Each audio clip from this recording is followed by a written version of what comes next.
여러분은 어떤 책을 읽으시나요? 내 일상을 바꾸는 책에 관한 이야기. 여자들이 궁금한 부산에서 살고 있는 여성들의 이야기, 여자들의 의, 식, 주. 여의주입니다. 안녕하세요. 장난입니다. 오늘은 이진님과 독서에 관한 주제로 이야기해 보려고 합니다. 구독과 좋아요, 그리고 알람 설정 꼭 부탁드립니다. 이진님 안녕하세요.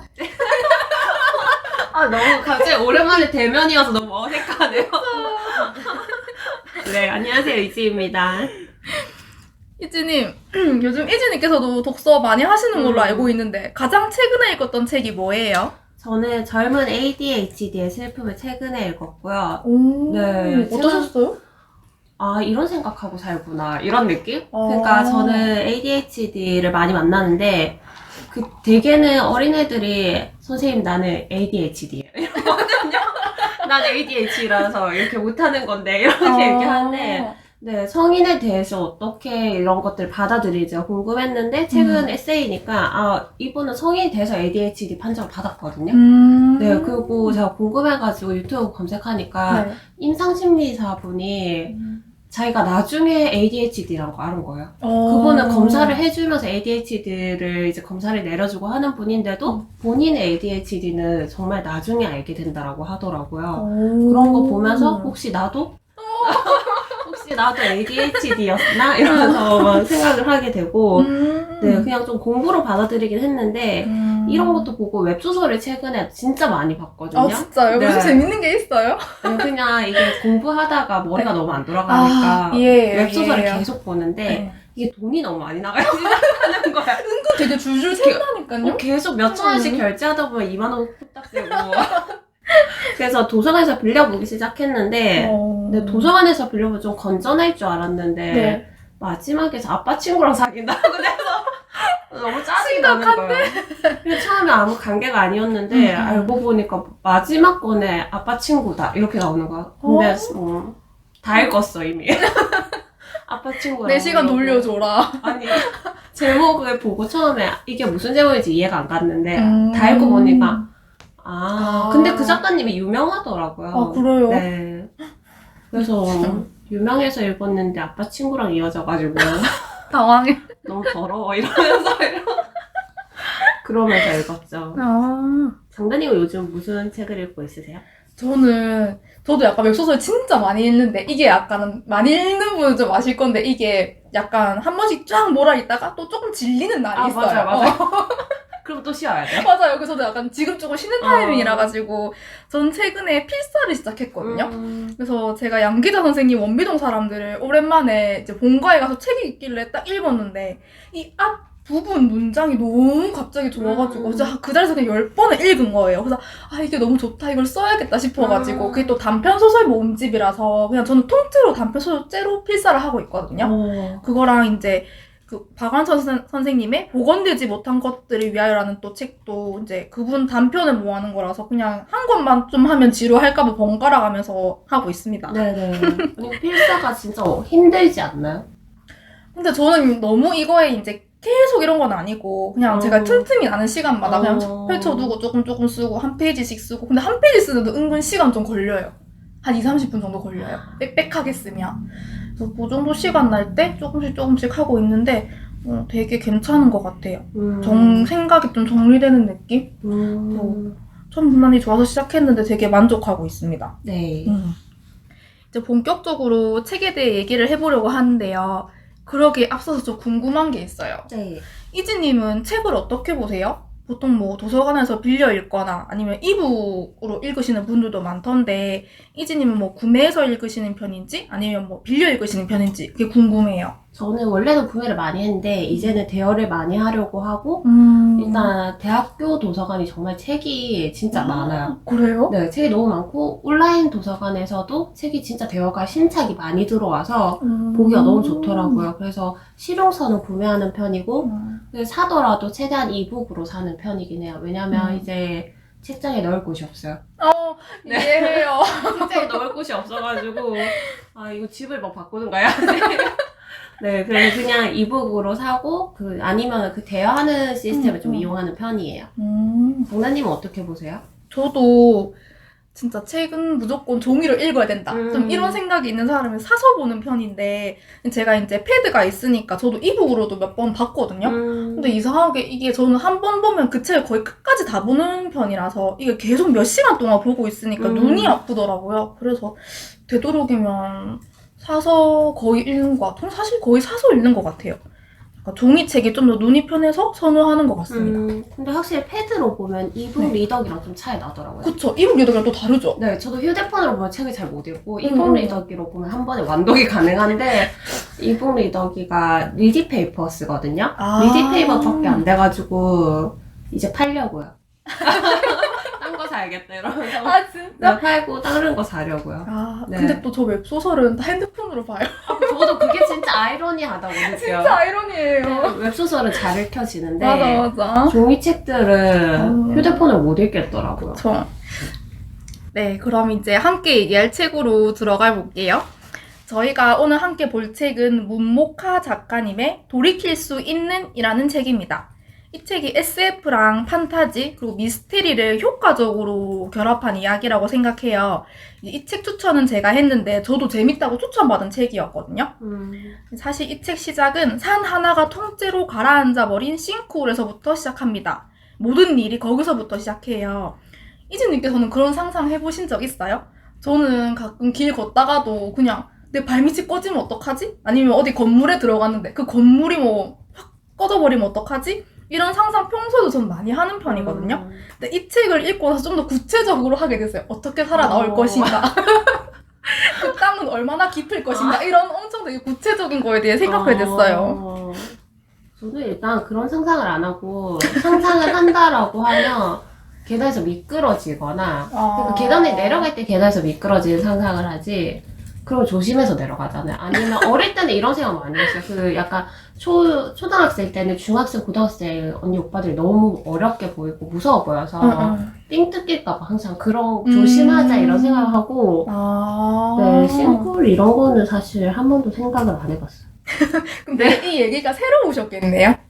아니요, 그냥 아무렇지 않아요. 뭐 그냥 이런 책인가 보다 이러면서 읽고 받아들이면서 읽으셨어요? 네, 그냥 아무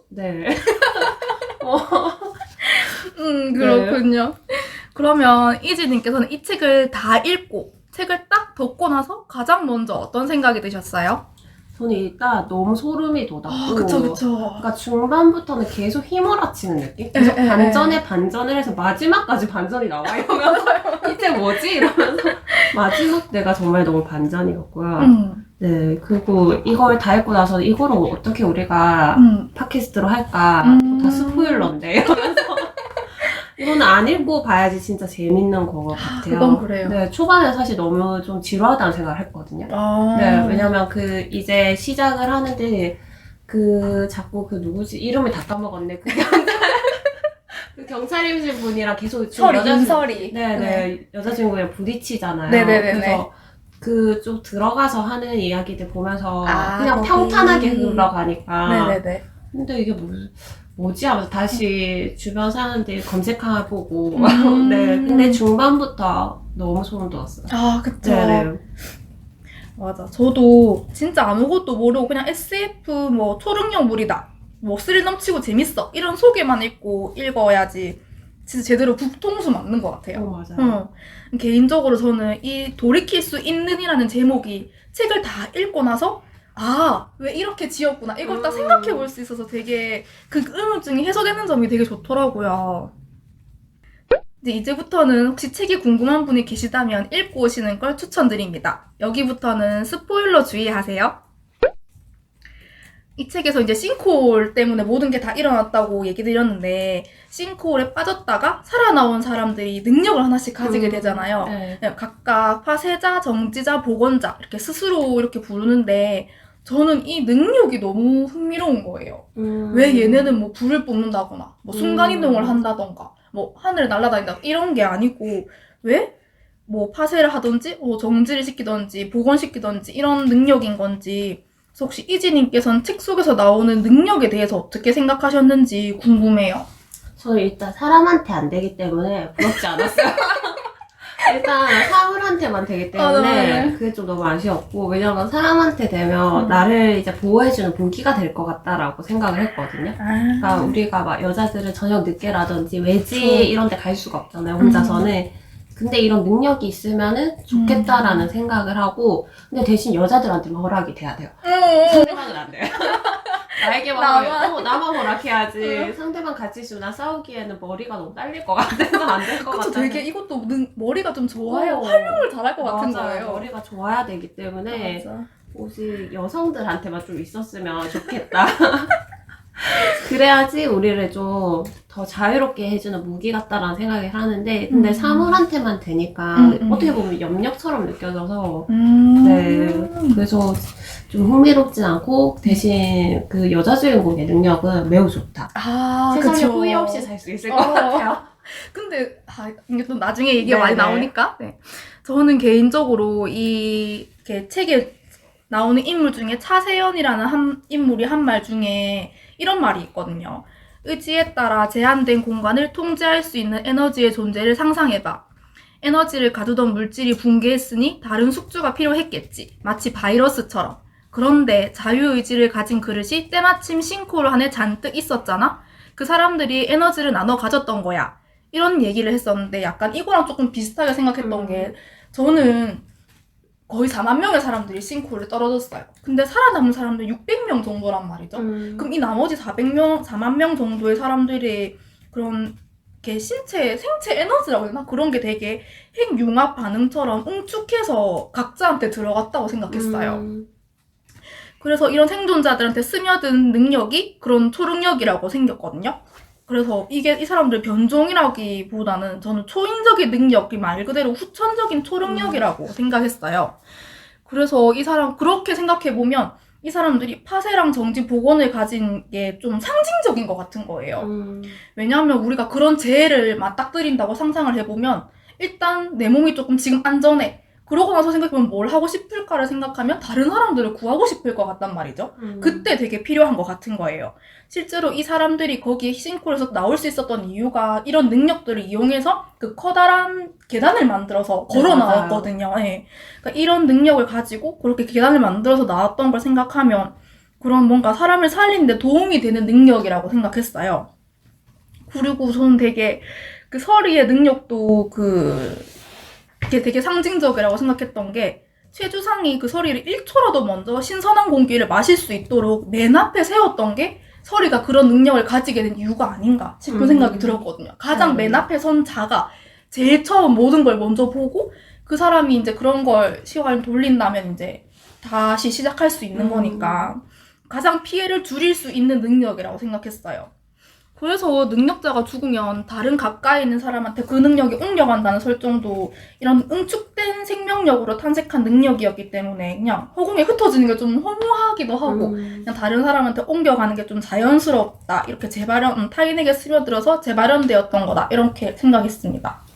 네, 일단 저도 이걸 준비하면서 사실 그냥 받아들였는데, 장단님은 진짜 많은 생각을 해가지고, 그래서 이렇게 생각할 수가 있구나. 저는 그냥 그렇구나 하면서 넘어가고 했던 부분이 굉장히 컸거든요.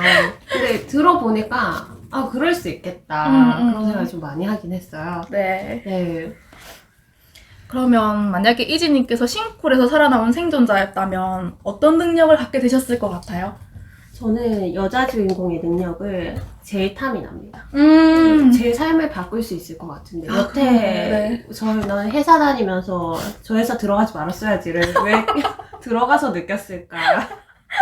시간 좀 돌려서 딴 데를 갔을 텐데 이런 생각 좀 하고요. 네, 그런 것들은 좀 돌리고 싶고. 네, 장난님은 어떤 기능을 좀 가지고 싶으세요? 저는 진짜 그거 고민하지도 않았어요. 무조건 파쇄. 이건 근데 부수는 것만. 근데 저는 약간 게임 같은 거 할 때 항상 야만용사 이런 거 하거든요. 야만용사요? 그러니까 근접 딜러. 그래서 약간 검사 이런 걸 되게 많이 해서 항상 그런 뭔가 이렇게 그런 거에 대한 속 시원한? 부수면서. 네, 그런 게 좀 있어요. 그래서 쾌락이라고 하니까 조금 그런가? 약간 속 시원한 쾌감? 쾌감이 있어가지고. 만약에 제가 그런 능력 중에 하나를 얻게 되면 파쇄를 써보고 싶어요. 네. 그 끝없는 싱크홀에서 함께 살아나왔음에도 생존자들은 한데 뭉치지를 못했죠. 그 두 파로 갈라져 버렸는데요. 책에서는 그 두 파에 들지 않는 선택을 한 사람을 최주상이 모두 쓸어버렸잖아요. 네, 맞아요. 그래서 사실 선택권이 없었어요. 어느 한쪽을 반드시 선택해야 했거든요. 이 책에서는 최주상이랑 이경선의 차이를 싱크홀을 기억하려는 사람과 싱크홀을 이겨냈다고 생각하려는 사람의 차이라고 표현을 해요. 이진님이라면 비원과 경선산성 중에서 어디를 선택했을 것 같으세요? 저는 경선상성이요. 네.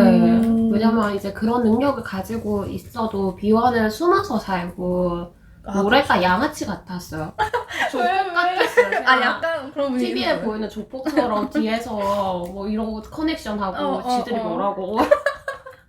능력자잖아요. 능력자인데 그 밑에 부리는 사람들 다 일반 사람들이었잖아요. 또. 그래서 막 힘을 부풀려가지고 돈을 모아가지고 돈 맛보고 나 이런 거 너무 싫다 이러면서 마피아처럼. 그러니까 막 좋은 말로 다 해줘서 그렇지 어떻게 보면 양아치나 너무 다름없어서 왜 꼭 굳이 그렇게 살아야 되나. 네, 경선산성으로 가야겠다라는 생각을 했고 그리고 저희가 잘 쓰면 범죄 없이도 잘 숨어서 살 거라고 생각을 하거든요. 그쵸. 저는 이거 보면서 그 웹툰이 많이 생각났어요. 화이트 블러드라고 네. 이제 뱀파이어 나오는 건데 뱀파이어도 좋은 사람과 나쁜 사람 있잖아요. 그래서 나쁜 사람이 이런 비원처럼 해서 모든 걸 장악하려고 했었거든요. 또 다르긴 하지만 그런 걸 보면서 화이트 블러드가 생각이 나면서 그 여자 주인공은 같이 살아가려고 노력을 엄청 많이 해서 그 평생을 하거든요. 네네.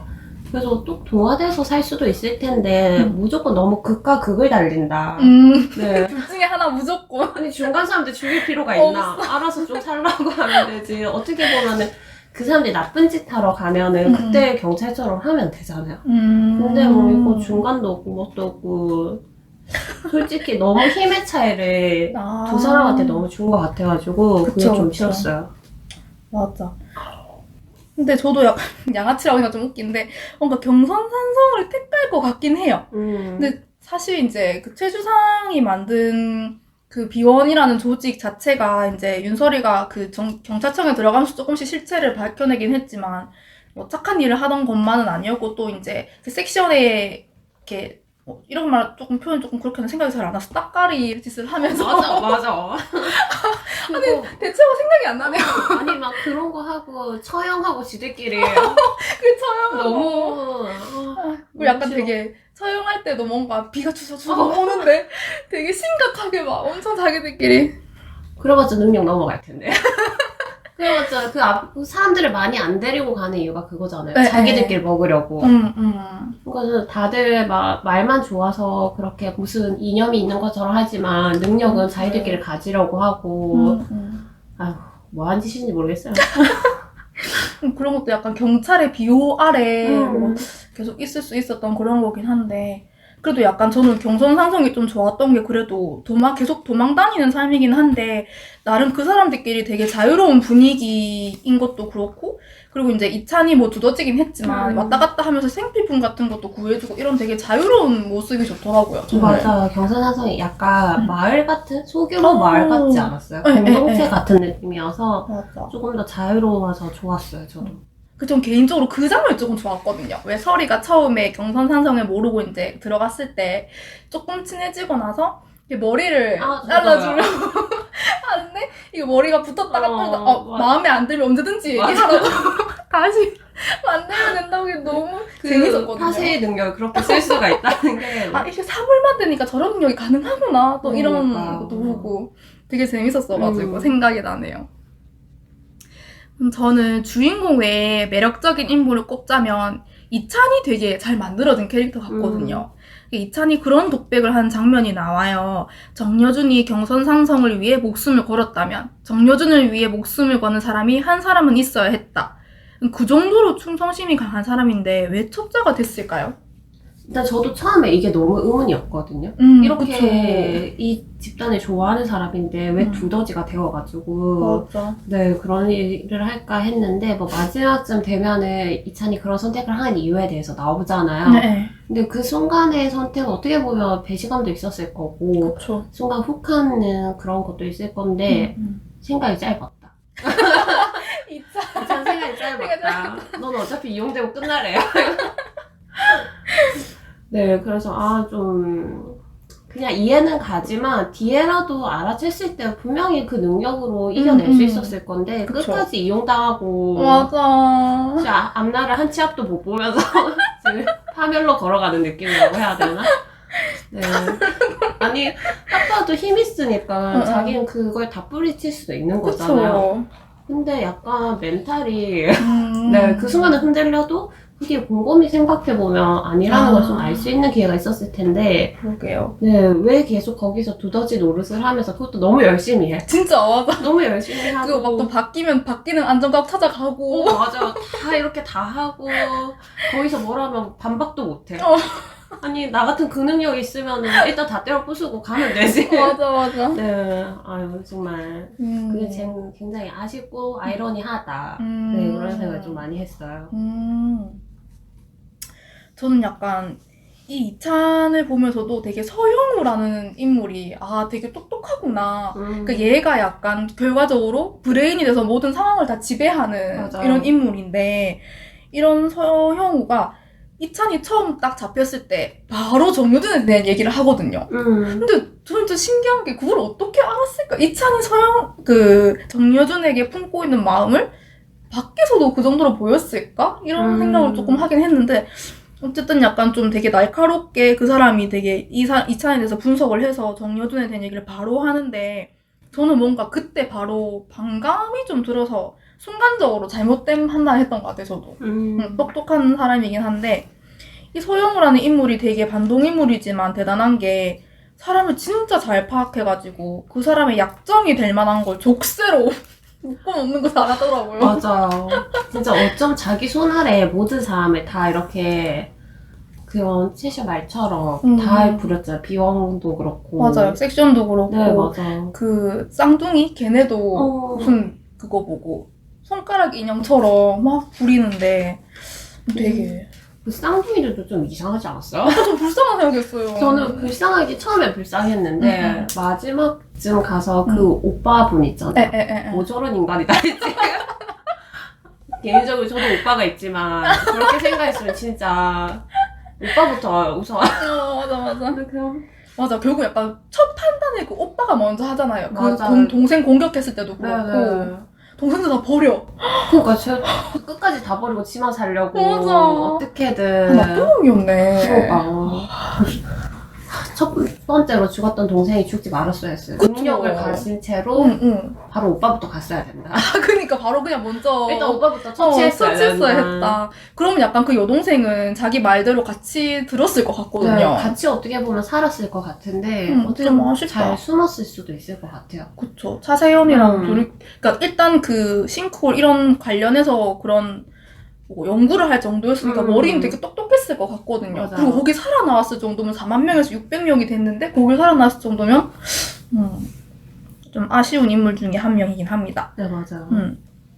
그리고 다시 이찬에 대한 얘기로 좀 돌아가 보면 그래서 이제 그 정여준한테는 서영우가 처음에 동생 얘기를 해서 이제 글을 묶어놓고 이찬은 정여준 얘기를 던지고 또 정여준에 대한 반감이 확 들었을 텐데 이때 그때 약간 좀 감정이 앞선 거죠, 너무. 근데 또 책임감은 이 사람이 너무 있는 거야. 그래서 제 생각엔 자기 말에 책임을 졌던 것 같아요. 아니, 아니 별의 별거. 근데 약간 그 계속 이제 사람들 뭐 생필품을 갖다 주는 것도 그렇고 되게 좀 그런 거에 대해서는 책임감이 좀 있다고 생각했거든요. 그렇네요. 뭔가. 그래서 이제 마지막에 설이가 비원의 우두머리가 된 미래가 나오잖아요. 네, 맞아요. 거기서 이제 비원이 따까리, 자꾸 이제 이게 제일 따까리라는 다른 표현 생각이 안 나는데 네. 따까리에서 벗어났다는 사실을 알아채자마자 바로 변심해서 그 자리에서 그냥 맞아. 그쵸. 바로 이렇게 그 웃던가? 그쵸. 맞아, 능력을 맞아. 딱 펼치는데 이 정여준이 비로소 안전하다는 걸 깨닫고 바로 변심했다고 생각했어요. 이 서영우가 이찬에게 공격당하면서 이런 말을 해요.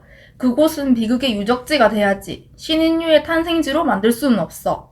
이제 저는 이 한마디가 서영우의 그동안의 모든 행동을 다 설명할 수 있는 말이라고 생각했어요. 혹시 이지님은 서영우 입장이었다면 어떻게 하셨을 것 같아서 다 쓸어버렸을 것 같으세요? 아니면 신인류의 탄생을 공표했을 것 같으세요? 저는 일단 신경 안 썼을 것 같아요.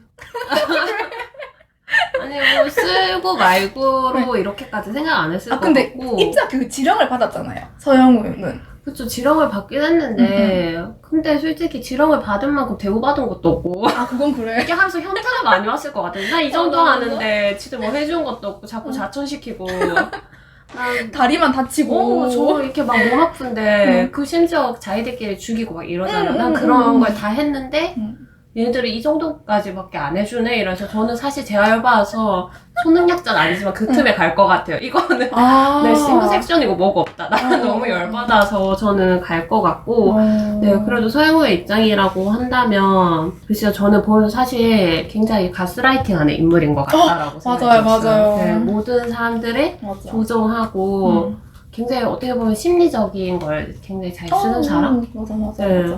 그래서 좀 오만하다라는 생각을 많이 했거든요. 왜냐면 우리가 신인류든 뭐든 그거를 꼭 알릴 필요는 없잖아요. 그쵸. 그러니까 살아갈 수 있는 방법을 많이 모색을 했을 수도 있을 것 같은데 무조건 이 사람들 나쁜 사람 될 거다라는 생각을 하는 것 같고 덮어놓고 그냥 그렇게만 단정 지어버리니까. 그러니까 뭐 나중 돼서 알아나면은 또 다를 거라고 얘기를 하는데 나중에도 똑같겠죠. 뭐 정부는 똑같을 것 같아요. 그럴 것 같아. 네, 그래서 일단 서영우 자체가 좀 싫었기 때문에 네, 공표도 하지 않고 일단 저희 윗대가리랑 좀 싸워보고 아니 근데 저는 처음에 그 서영우가 이제 그렇게 다 일을 저지르고 나서 자기 부하들을 죽이는 그런 지령을 또 받잖아요. 근데 처음에 저는 그 말 이해를 못했어요.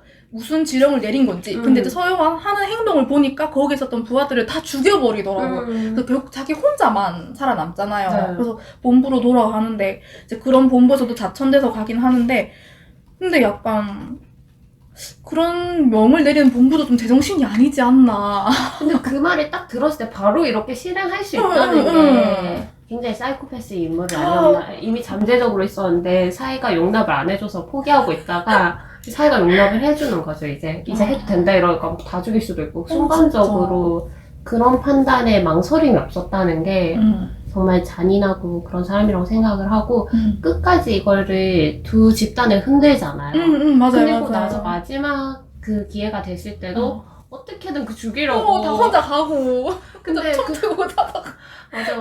결국은 거기에 빠지게 되잖아, 싱크홀에. 네. 어떻게 보면 그 사람한테 그러니까 가장 맞는 최후였던 것 같아요. 맞아, 저도 그 생각했어요. 네. 이제 아무것도 없는 깜깜한 거기로 정여준이 마지막에 딱 던지면서 뭐 이제 기다려보라고 한 만 년 뒤에 거기서 우리 같이 긴 얘기를 나누자 이렇게 얘기하는데 약간 그거에서 좀 의외에 들었던 게 그러면 시간을 멈춘 채로 떨어뜨렸나? 이러면서 맞을걸요 아마? 맞죠. 그 사람 시간 멈춘 채로 그냥 떨어뜨렸던 거 같아. 그럼 멘탈이 이미 붕괴됐을 거예요. 그 동네에서 나한테 멘탈이 붕괴됐을 것 같아서 진짜. 네. 그러면 장난님은 어떻게 생각하세요? 저는 근데 생각해보면 좀 되게 위정자들의 뭐 꼭 옳은 판단이라고 할 수는 없겠지만 그냥 그 상황에 맞는 판단이었다고 생각을 했던 게 그럼 그 자리에서 이제 4만 명이 죽었다고 다 공표를 했어요. 사람들한테. 그리고 사람들이 너무 이제 그런 공포에 시달려서 등산도 안 가. 산에 근처 살다가 막 이사를 가고 이런 지경에 이르렀는데 그 자리에서 신인류가 탄생했다고 말은 할 수가 없는 입장이었을 것 같긴 해요. 패닉에 빠진 국민들한테 어떻게 뭐 살아나온 사람 있다고 얘기를 할 수 있겠는가 그런 생각은 했었거든요. 근데 게다가 걔는 그 사람들이 그냥 살아서 나온 것도 아니고 초능력을 한 가지씩 가지고 있었잖아요. 그게 오히려 좀 그 사람들한테는 살아나올 수 있는 수단이었지만 이게 이제 다른 국민들한테는 위협의 수단이 될 수도 있었다는 거죠. 그래서 되게 위정자다운 선택이라고 생각했어요, 저는. 그럼 혹시 이지님이라면 윤설이처럼 계속 시간을 되돌렸을 것 같으세요? 아니요. 나는 그렇게 많이 되돌리는지 몰랐어요. 처음 읽으면서. 한 100년치 되돌렸잖아요. 사는 게 너무 지겨울 것 같은데. 이게 어떻게 보면 집념이고. 맞아. 저는 그래서 처음에 읽을 때 아니 왜 저렇게 되돌릴 수 있지? 그렇게 저 사람 한 사람을 살리기 위해서 다른 사람이 희생해 가면서까지 다 하잖아요. 그래서 이게 사랑인가? 근데 사랑 같지도 않아. 이러면서 사랑이라고 하기엔 좀 그 감정이 더 진해요. 맞아요. 사랑이라고 치부하기엔 더 어려운 감정인 것 같고. 맞아. 네, 그래서 도대체 왜 그렇게 하는지가 조금 궁금했는데 근데 마지막에 그 반전에서 둘 똑같은 사람이야. 서로를 위해서 정여준도. 맞죠. 맞아요. 근데 딱 그 윤설이가 시간을 되돌렸던 그 시간들 중에서 왜 그 정여준이 죽으면서 말한 그 한 순간을 위해서 계속 되돌린 것도 있었거든요. 맞아요. 그런 거 보면서 진짜 이게 어떤 하나의 소명 같은 게 되지 않았나, 윤설이의. 그래서 이거를 뭔가 자기 의지대로 포기할 수가 없는 거죠. 근데 자기를 더 이상 말려줄 사람은 없잖아. 이걸 아는 사람이 없으니까. 그렇죠. 그래서 계속 한 진짜 100년씩 넘게 계속 되돌아갔다고 생각을 했는데, 근데 되게 쫓기는 기분이 들 것 같아요, 항상. 항상 힘들겠죠. 모든 걸 다 기억하고, 심지어 고문도 당하고, 그리고 모든 일을 다 각오하고 돌아가야 되잖아요. 맞아. 저분 안 좋으면 죽임을 당하는 그 직전까지 가야 되고, 맞아. 네, 그런 상황까지 가야 된다라고 하면 저는 솔직히 못 돌렸을 것 같아요. 저는 솔직히 말하면 자기가 편하게 살 수 있는 선택을 충분히 할 수 있었잖아요. 경찰서 안 들어가고 살아도 보기도 했는데, 맞아. 모든 것들 다 선택할 수 있다는 게 참 경이로운 것 같고, 하지만 나라면 일단 좀 그게 좀 지긋지긋했을 것 같아요.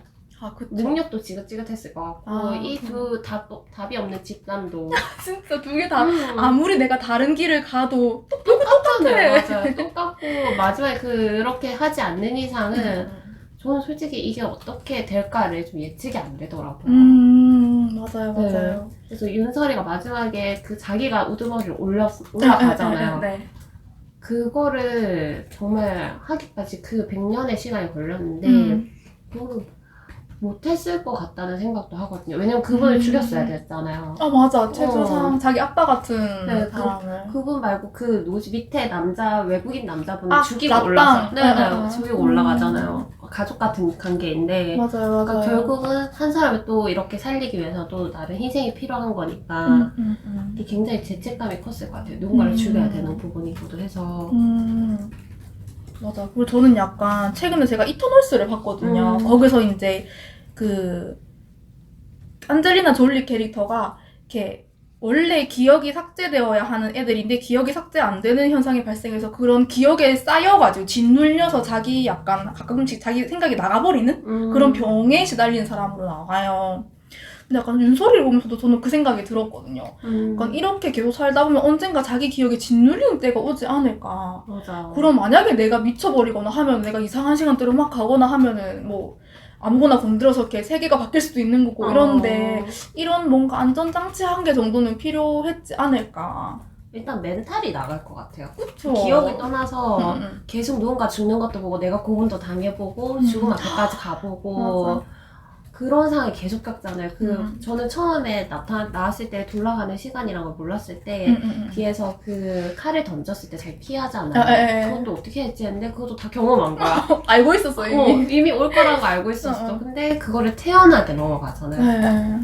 저는 그러지 못했을 것 같아요. 그러게요. 뭔가 저는 약간 저라면 그래도 시도는 해봤을 것 같긴 해요.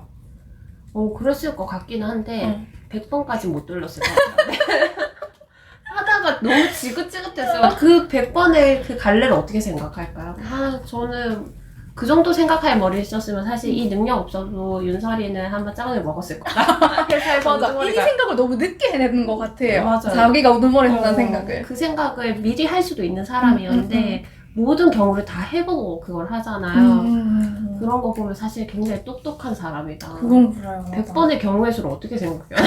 지금 다 그 정도에 까먹는 거지. 맞아요. 다 기록하고 살아야 됐을 건데. 맞아. 근데 기록지도 돌아가나요? 모르겠어. 그게 안 돌아가면 나 기억 못 할 것 같은데. 그러게. 되게 재밌었어요.